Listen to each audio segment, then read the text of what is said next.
چې د دې مطلب دا دی چې روزه زمو د بنده په منځ کې راز دی، کدی پټه ساتي نو دا د ټول مخلوق نه پټه ساتل شي، بل عبادت نه پټیږي او روزه پټیږي. تو اوس اودس کوي، غسلخانې ته ننوتلی او یو ګوټ اوبه وڅکي، دا قرآن مجید اوچت یو ګوټ اوبه وڅکي نو چاته پته لګي چې د کوجه ده که د روژه ده؟ نه که ته یو ګوټ اوبه وڅکي نو بندیانو کې یو تنوم نه پوهېږي چې د نن کوجه ده او د روژه نشته. نو دا روژه د بنده او د الله په منځ کې یو راز دی. نو ځکه الله وی روژه ما د پاره ده او د روژې بدله به زه ورکوم، دا ما د پاره ده، دا زما او د بنده یو راز دی. نو زمونږ د پرون نه د الله سره د راز ورځې شروع شولې، د پرون نه زمونږ د الله سره یو راز شروع شو، دا راز به برقرار ساتو، دا د الله سره یو راز دی. او نبی کریم صلی الله علیه وسلم فرمائی للصائم فرحتان، الله وی روجدار لما دو خوشحالی تیاری کړي دي، دو خوشحالی دا راز پراز کې اوساتای ما دو خوشحالی تیاری کړي دي. یو خوشحالی ما خام د روجه ماتی په ټیم کې میلاوي چې سړی ټول ورځ روجي او د ماخام وخت داخل شي د الله حکم وشي. دا د ماخام وخت نه دی، دا د الله حکم دی. بس د الله حکم وشي په غونډ دنیا کې مسلمانان خوراک تلاس کی. یو دا څومره غټه خوشحالي ده په ټوله دنیا کې چې څومره مسلمانات دي هغه خوراک تلاس کی، ټوله ورځ روژه په دغه ټیم لاس کې خوراک. نو دا څومره خوشحالي رالاله. نو یو خوشحالی په وخت د روژه ماتي کې ده، او دویمه خوشحالی عند لقاء ربه، الله وی چې کله دا بنده زما سره ملاقات کی، چې ما سره میلو شي، نو یو خوشحالی هغه ټیم ده، یو دا ده.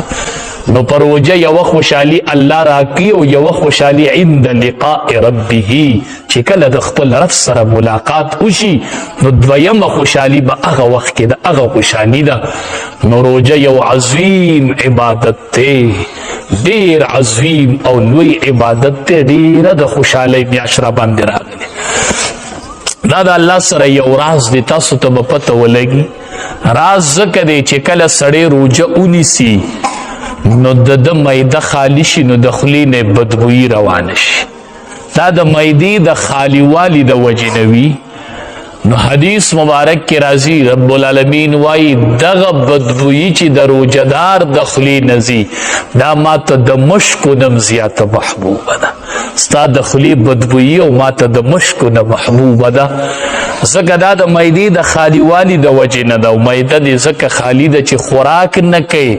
خوراک ځکه نه کوي چې زما یو حکم دی چې کتب علیکم الصیام، ما روژه فرض کړي خوراک به نه کوئ. بس دا د الله حکم ما ته متوجه دی. و سوچو کوي په تمامي دنیا کې د مسلمانانو روژه ده، خوراک تو څوک نه لاس کوي، اوبه شته او ګوټ نه کوي، خوراک شته او نه یې کوي. وایي دا د الله حکم دی. نو الصوم لی وانا اجزي به، الله وایي د دې روژو بدله به زه درکوم. علما وایي د دې یو مطلب دا دی چې د نور اعمالو بدله به الله د فرشتو په لاس ورکي، او د روژې بدله به الله وایي زه خپله ورکم. روژه ما د پاره نیولې، دا زما سره یو راز و. دویم علما وایي الصوم لی وانا اجزا به. یو روایت داسې دی، نو د دې معنی بیا دا ده چې روژه ما د پاره ده او د روژې بدله زیمه، د روژې بدله زما ذات دی، زه به خپل ذات درکم د روژې بدله کې. نه یې خوشحاله روژتیانو، الله وی مال روژه نیسئ وانا اجزا به، او د روژې بدله زما ذات دی. څه مطلب دا دی چې ته ما د پاره روژه ونیسه او د روژې په بدله کې به درله زه خپل دیدار درکم، زه به دیدار درکم کنه، ما به وویني په جنت کې د دې روژې په بدله کې. دا معمولی خبره نه ده، دا روژه زمونږ ده، په دې به د الله زیارت میلو شي چې صرف د خوراک نه روجه ده او د څښاک نه روجه ده، په دې روجه خو الله نه میلاوي، په دې روجه د الله زیارت نه میلاویږي، د الله ملاقات نه میلاویږي، چې صرف د خوراک نه روجه ده او د څښاک نه روجه ده. د سترګو روجه نشته دی، ټوله ورځ فیسبوک آک دی، په موبایل بربند تصویران کاته دي، نو د سترګو خو روجه نشته. نو لاړه روجه ډال دی، خو نبی علیہ السلام وایي ماته یې نه کوي، ګورې دا ډال دی، په دې د شیطان سره مقابله کیږي،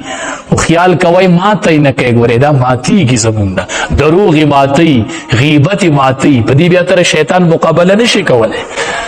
نو د سترګو روجې م لاړلې. اوله خبره دا ده چې زمونږ د سترګو روجه شي د نن نه، بس د نن نه پخوا به زه فیسبوک نه ګورم، دا د فیسبوک میاشت نه ده، دا د قرآن میاشت ده. جبریل امین به راغی په روجه کې، د امام الانبیا سره به د قرآن دور کو، د قرآن دور به کو، قرآن به لوستو. نو څنګه دور به کو؟ قرآن خو لا پوره نازل شوی نه و، نو علما وایي چې څومره به نازل شوی هغه به ورسره اړو، یا دا چې نه صلا نازل شوی نو خو ټول قرآن به ورسره دور کو، نو چا کم به نو نازل شوی هغه به بیا الله یې کو، ځکه به وروستو نازلېدو، خو په روجه کې به ورسره نبی علیه السلام او جبریل امین د قرآن دور کو، قرآن به یې لوستو. نو سترګې په قرآن باندې عادت کو په روجه کې. دا د موبایل نه بالکل واړو، ځوانانو سترګې واړو، دې قرآن ته یې داسې متوجه کو. وایي دا د رمضان میاشت ده چې په دې غړېدلو سترګو قرآن ته ګوري، که تلاوت نم کوي خو چې ورته ګوري الله اجر درکوي، چې روجهدار یو سترګې په قرآن لګي. شیخ زکریا صاحب رحمت الله علیه وایي وی چې کله به د رمضان المبارک میاشت شروع شوله، زمونږ د کور زنانو به هرې زنانه به د کور د کار سره سره 1514 سپارې د قرآن کریم تلاوت کو د ورځې په یوه ورځ کې. ډوډۍ پخوي، 15 پارې د قرآن تلاوت کوي، پېشمني له تیارې کوي، 15 سپارې د قرآن تلاوت کوي. زنانه و څه شولې هغه زنانه سشولې چې داسې زنانه سړي له روژه ماتې تیاري، چې د ورځې 10 پارې د قرآن تلاوت کړي او ماښام سړي له روژه ماتې تیاري، چې دا زنانه سړي له پېشمنۍ تیاري چې 10 پارې قرآن لوستلی. څه شو هغه کورونه، څه شوې هغه زنانه،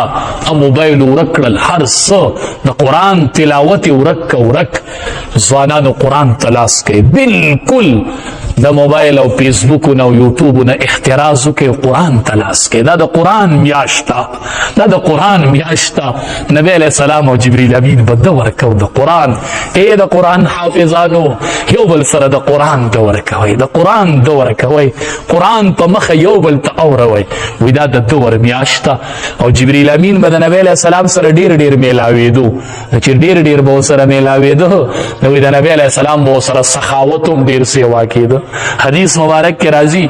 وی نبی علیہ السلام به په روژه کې دومره سخي شو، دومره لکه دا تیز هوا، دا تیز هوا څنګه زر خورېږي، څومره خلقو ته نفع ورکوي، داسې به نبی علیه السلام دا نفع خوره کړله. د مال او د علم په دواړو کې به یې داسې سخاوت وکړو. د روژې میاشت د سخاوت میاشت ده، دا د قرآن میاشت ده، دا د غریبانانو د تپوس میاشت ده. دې کې سخاوت سیوا کوي، دې کې د قرآن تلاوت سیوا کوي، دې کې به قرآن لولو ځوانانو ښکلې ټوپۍ په سر کې او قرآنونو ته لاس کوي، چې مونځ کېږي کښېنئ قرآن ته. که ډیر نشئ کولی نو یوه عشره کې خو یو ختم وکئ. اولو لسو کې یو د قرآن ختم، منځنو لسو کې یو د قرآن ختم، اخیره عشره کې یو د قرآن ختم. نو چې د اختر په ورځ الله بدلی ورکوي، یوم الجائزه، د انعام ورځ را روانه ده، هغه د اختر ورځ ده. نو یا الله ته به نن انعامات تقسیموي، نو یا الله ما 3 پیری قرآن ختم کړی و، یوه پیره ته راوکي او 3 پیری داسې. یا الله زه نن په تمه یم چې الله تعالی د قرآن د ختم اجر درکوي، چې څومره اجر به. نو مونږ وایو اسانه روژه ده. څنګه اسانه ده؟ مړه وایي سهار ویده شم، چې ماسپښین مانځله راپاسم، او چې ماسپښین ګرځم را ګرځم، چې ماښام اذان شوي، ډېره ریلیکس مې روژه تېره کړله. وایي بس صحیح ده، د اختر په سهار په تمه اوسه، تا ته به د خوب اجر میلاویږي. د اختر په ورځ بدلې به الله ورکوي، نو ته به د خوب اجر غواړې، ته به د خوب اجر غواړې. دا د ځان ستړي کولو میاشت ده، ځان ستړی کوي، ستړی دا څه خبره د ماسپخینه پورې ودی مروجه ډیره ریلیکس تیره شوله ریلیکس تیره نه شوله د الله د رحمت نه محروم شوي محرومه حدیث مبارک کې راځي بختور صحابو نبی علیہ السلام صحابو ته وی د جنت مختلفې دروازې دي کنه یو د صدقې دروازه ده نو چې چا صدقې ډېرې ورکړي به په هغې داخلېږي یوه پکې د روژهدارو ده یوه پکې د لمونځ کوونکو دغه دروازه ده چا چې نفلي لمونځونه ډېر کړي هغه به په هغې باندې داخلېږي او یوه پکې د روژهدارو دروازه ده وی باب الریان ورته وایي ریان د هغې دروازې نوم دی وی په دې به صرف روژهدار داخلېږي صرف روجدار بننوزی چې اومه د رمضان روجی نیولی اومه ورسره نور نفلی روجی نیولی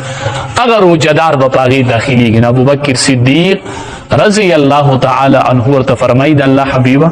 دا خو ټول د خیر دی کفاره دروازه څوک داخل شو خو دې سي کس پپکی چې هغه ته به دا ټولې دروازې دعوت ورکړي لکه صدقې والا ته به د صدقې دروازه اواز کوي مانځه والا ته به د مونځ کوي وی د الله حبیبه داسې به پکې چې هره دروازه به ورته اواز کوي داسې کس به پکې چې هره دروازه به یې رابلي نبی علیه السلام ورته وایي وارجو ان تکون منهم زما امید دی چې هغه به تی زما امید دی چې هغه تی صرف ابوبکر صدیق رضی الله تعالی عنه وارجو ان تکون منهم ز اراد امید ساتما چې هغه ته یو واحد یو سړی چې تا ته به هره دروازه وایي چې مرحبا مرحبا مرحبا تا ته به هره دروازه اعلان کوي تا ته به هره دروازه اواز کوي ډېره مبارکه میاشت را باندې راغله حدیث مبارک کې راځي اذا جاء رمضان چې کله رمضان راشي لکه اوس راغی نو فتحت ابواب الجنه د جنت دروازې الله کوله وکړلې راځئ وی د جنت دروازې کوله دي راځئ ځوانانو اے ګناهګارانو ټول راځئ ټول فتحت ابواب الجنه د جنت دروازې کولو دی راځئ مافیانې غواړئ راځئ منځونه کوئ وغلقت ابواب النار او د جهنم دروازې بندې دي بس هغه بندې شولې څومره د رحمت میاشت راغله څومره د روغې او د صلح میاشت راغله ای ځوانانو دا د جوړې میاشت راغله دا د صلح میاشت راغله دا د الله سره د روغې میاشت راغله روغه کوي د روژه ماتي پټې میم کوي او د ماسپخین میم کوي چې روژهدار نو الله روغه کوي دا د الله سره د روغې میاشت راغله روغی وکو روغه په دې میاشت کې ډېر په اسانه کېږي ځکه د جهنم دروازې بندې دي او د جنت دروازې کولو دي نه دا روغه نه ده دا روغه کوي روغه او نبی کریم صلی الله علیه وسلم فرمایي پر ټول دنیا کې الله ته شي خوښ دی ما من شیء احب الی الله من شاب التائب نبی علیہ السلام فرمائی وی رب العالمین وائی چې په ټول مخلوق کې او په هر څه کې ما ته خوښه دا ده چې ځوان سړی ما ته ووایي چې الله زما توبه ده ځوان سړی وایي یا الله میری توبه د الله رحمت په انتظار دی چې دا ځوانان به کله توبه وباسي ځوانانو میاشت در باندې راغله ښکلې ځوانۍ الله درکړي دي دا د قرآن د ختم دپاره دي کینم بم نه او په ولاړه به قرآن ته ودرېږم مال الله ځواني راکړي بیا به داسې وخت راشي چې په کرسۍ به ناستي بیا به داسې وخت راشي چې د کوره به تراوله نشي راتلی جاړې به نو په ځوانۍ کې نن وکړه چې بیا ارمان نه کوي و الله چې روغ ومه نو ولاړ به ومه خو اوس بیمار یمه نو الله به درله بیا هم هغه اجر درکوي نو الله د ځوان توبې ته په تمه دی بس توبه وباس د رحمت میاشته د مغفرت میاشته او اول عشر شروع دا رحمت میاشت دا رحمتون راوریگی رب اغفر ورحم وانت خیر الراحمین دعاگانی غواړی درود شریف زیاد وای اول عشره کی چی یو پیر سوک درود شریف اوی نو صلی الله علیه عشرا اللہ تبارک و تعالی پی لس رحمتون راولیگی دا یو درود پا بدل کی لس رحمتون اللہ را لیگی نو چی تزر پیری درود شریف ہوئی نو سو رحمتون را لزر رحمتون در باندی دا اللہ پا یو ورس کی رو وریدن او لن درود وصل اللہ علی النبی الامی دا سمر لن درود دے دا زر پیری دیر پا آسان کی نو چی دا زر پیری ہوئی نو لزر رحمتون در باندی دا اللہ دا طرف نرو وریدن دا رحمت میاشتا رحمتون راوریگی دا جہنم دروازی بندی دیو دا جنت دروازی کولو دی دیر دا برکت میاشرال اللہ دیر دا رحمت میاشرال اللہ چی زائران نش عبادات پکی اوکو چی زائران نش بل کوشش کوئی دخپل وس مناسب نبی علیہ السلام فرمائی چاچ یو رو جدار لدرو جماعتی انتظام ہوکو یو روجدار ستا پمال روجه ما تکڑلا نبی علیہ السلام ورتو فرمائل وی د دې دومره اجر لري د دغه روجدار عمره اجر الله تعالی درکو ستای ټول ګناهونه معاف کړل او چې یو غلام دې د الله په لار کې آزاد چې یو کستا پمال روجه مات نو صحابه غربونو صحابی راغی ویل الله حبیبه مون خو دومره طاقت نه لرو چې سړی موړ کو نبی علیہ السلام ورته دا په مړولو نه دا په یو کجوره باندې دا په یو نونې ډوړای باندې میلاویږي خو چې ستا په مال سوکرو جماعت کې نو کوشش کوئ خپل مالونه کې لګ برخه وکړئ لګ برخه ځان کیلو کجوره لې دغه نیم کیلو بل ورکا نیم ځان ته پرېږده خو چې وای دا خلکو جماعتي چې زما پکې اجر کی بختور خلک چې ستا په مال چارو جماعت تکړه نو یو د خپل روجي اجر شو بل چې ستا په مال هغه روجه ماته کړی دا د هغه د روجي مر اجر ستا مو شو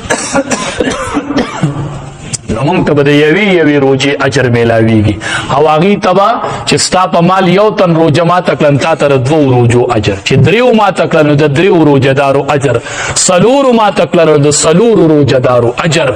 نو دا د اجر میاشت دی کې په هر عبادت ناراسته مه کوئ هر ځای کې خپله برخه ورچوئ او نبی کریم صلی الله علیه وسلم فرمایل ومن سقا صائما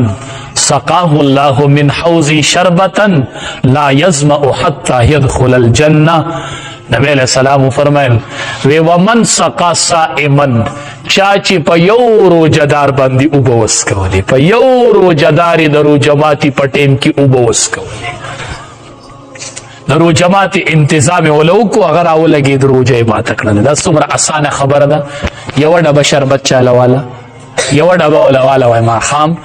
دا الله د رضا لپاره چې روجه ماته په دې ماته و دا ما د ثواب په نیت اغوستو نور مې وس کېږي نه دا یو ډبه مې د وسه وجو دا مې واغوستل خو مهرباني وکړه زما په دې روجه ماته وکنه نو ومن سقا صائما نبی علیہ السلام فرمایي چا چې په یو روجهدار باندې اوبه وسکولې د روجه ماتي په ټیم کې سقاه الله من حوض شربتا لا يظمأ حتى يدخل الجنه الله په دې سړی باندې زما د حوض نه یو ګوټ وسکئ یو ګوټ تاسته چې په روجهدار باندې ګوټ وسکئ دې بدله کې به الله د نبی علیہ السلام د حوض نه یو ګوټ تعالی درکړي د دې ګوټ په بدله کې به د حوض ګوټ میلاویږي او الله به ورله زما د حوض نه ګوټ ورکړي او داسې ګوټ به لا يظمأ حتى يدخل الجنه چې میدان محشر کې هغه ګوټ وسکي نو چې د څو پورې جنت ته نه تللی بیا به پې تنده نه راځي په میدان محشر کې بیا پې تنده شته نه چې زما د حوض نه ورله یو ګوټ ورکړي د میدان محشر څومره سخته تنده څومره سخت حالت به سمره سخت تنده وي په هغه کې به ورله الله زما د حوض نه یو ګوټ ورکي چې څو پورې جنت ته نه دی تللی په ده به بیا تنده نه راځي. نو دا ګوټ د روژه ماتي په ټیم کې چاله د ګوټ ورکولو په بدله کې دی. د یوه ورځ ووتله که نصیب کېږو نښې شورځې باقي پاتې دي، نښې شورځې دي باس چې دا روژه ختمه شي دا دغه به ختم شي، دا برکات او دا رحمتونه او دا اثرات به ختم شي. دا لږې ورځې دي ځکه نن خبرومه چې یوم الجائزه را روانه ده د اختر په ورځ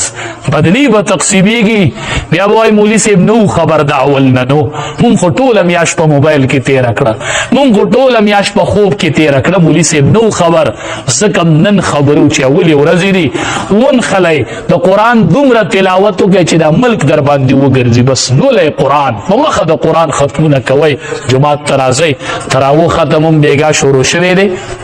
بیگا مونږ یو سپاره په دې بنیاد وي که مونږ وی چاته پته نه نو چې کوم ځای ختم شروع ناراسته مه کوئ، لنډې تراویحو تصور مه کوئ چې یو ختم وکړئ بل ځای اوږدې وینئ هلته ورځئ. نن په شمار ورځې دي، په شمار 29-30 ورځې دي چې لنډې تراویح پکې اډونه کوئ، د بیې اوږدې ګورئ. جماعت کې ختم وشي نه میلاویږي حافظ قرآن په بیټک کې ودروه، خو وایي لنډې راله خوند نه راکوي، ماله به الله بدله راکوي د اختر په ورځ. نو چې ټولې تراویح به اوږدې کړي چې الله یې راله اجر راکړي. نو دا د لوټ مار میاشت ده. حدیث مبارک کې راځي چې د رمضان میاشت شي د الله له طرف نه آواز وشي وایي سیالي کوونکي را مخامخ شئ، میدان ته شئ، د عبادت سیالي کوونکي را میدان ته شئ. دا د سیالۍ میاشت را میدان ته شئ، میدان ته شئ. دا د عبادت د سیالۍ میاشت ده. الله دې مونږ ټولو له د صحیح عبادت توفیق راکړي او الله دې زمونږ د ټولو دا روژې خپل دربار الهي کې قبول کړي. څومره کوشش ترنه کېدلی شي وږو له ډوډۍ ورکوئ او بربنډو له جامې ورکوئ، د قرآن تلاوت کوئ. دا درې صفته په رمضان کې ډېر خوند کوي که نه. دا په عثمان رضی الله تعالی عنه کې دا درې صفاتو دا په رمضان کې ډېره مزه کوي که نه. بربنډو له کپړې ورکول، وږو له ډوډۍ ورکول او د قرآن کریم تلاوت کول. قرآن ځان سره ګرځوئ، یې ځان سره یې ګرځوئ په مخه چې موقع میلاویږي قرآن قرآن قرآن. وږې اینه ډوډۍ ورکوه، بربن اینه هو کپڑے والا. زه اختر له 2 جوړې لم، یوه ستا شوه یو به زما شي. نو دا عثماني صفات دي. روژه کې په دې عمل کول ډېر خوند ورکوي، ډېر خوند. نو چې ورسره د خپلو روژو سره د غریبانانو هم لږ سوچ کوو چې ماښام روژه ماتوئ نو لږ سوچ کوئ چې ما کره په دې درستخان دومره لوښي پراته دي. اوس زمونږ کلي کې پلانکی خو یتیم دی، د هغې په درستخان به وي د پلانکی ښځې خو خاوند مړ دی، یاره هغې کره به نن ماښام چوله وي، هغې کره به ماښام کجوره وي، هغې کره به د ټانک شربت وي. نو زه چې دا خلک ځان سنه چې ماښام کېنئ دا احساس ځان ته مخې ته کوئ. دا یوازې مه خورئ، په دې یوازې غرې مه ږدئ، لږ د غریب سوچ په دې ماښام ټیم کې کوئ او ځان له لازمي دعاګانې غواړئ. په دغه ټیم الله دعا قبلي. ګوره دغه ټیم کې خبرې مه کوئ، پابندي ولګوئ، پابندي. په دغه ټیم کې الله دعا قبلي. بس ځان له خوشي ځای کې کېنه او دعاګانې غواړه او د الله سره د راز خبرې کوه.